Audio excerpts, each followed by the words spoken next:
Recently অনেক content creator আমাদের education system নিয়ে বিভিন্ন কথা বলতেছে যে এই সিস্টেম দিয়া নাকি সব চাকর তৈরি করা হয়, এই সিস্টেমে মানুষকে ভুলভাল শিখানো হয়, কোনো স্কিল শিখানো হয় না।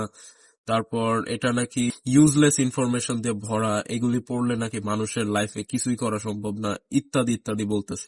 বাট আমি বলি ভাই, এডুকেশন সিস্টেমটা কতটা ইম্পর্টেন্ট। কারণ তুমি বড়লোক হয়ে তোমার ফ্যামিলিকে ভালো রাখতেছো, তুমি আশেপাশের আরো 10 জন গরিবকে হেল্প করতে পারতেছো, এটা কিন্তু তোমার লাইফের ইম্পর্টেন্ট পার্ট না। তোমার লাইফের ইম্পর্টেন্ট পার্টটা হলো যে দুইটা ভেক্টর দুই দিকে গেলে এটার লব্ধি কিভাবে নির্ণয় করতে হবে, সূত্রটা মাথায় রাখা কিন্তু তোমার ওই রিচ হয়ে সবাইকে ভালো রাখার থেকেও বেশি ইম্পর্টেন্ট। ঠিক আছে, তোমার প্যাশন ফলো করার থেকেও বেশি ইম্পর্টেন্ট হলো একটা 9 to 5 জব পাওয়া। 9 to 5 জব পাইতে হলে তোমাকে কি করতে হবে? অবশ্যই ইথিনের সাথে ইথাইন যোগ করলে বিউটানল হবে না, অ্যালকোহল হবে। এইসব বালসাও তোমার মাথায় থাকতে হবে।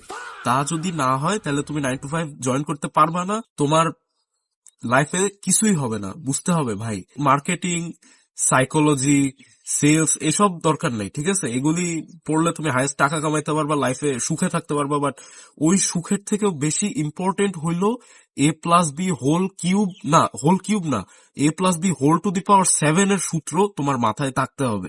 ঠিক আছে, তা না হইলে তুমি লাইফে সুখে থাকলেও কিছু করতে পারবে না। ঠিক আছে, আমি জানি না আমার কথায় লজিক আছে কি নাই, বাট এডুকেশন সিস্টেম দরকার আছে।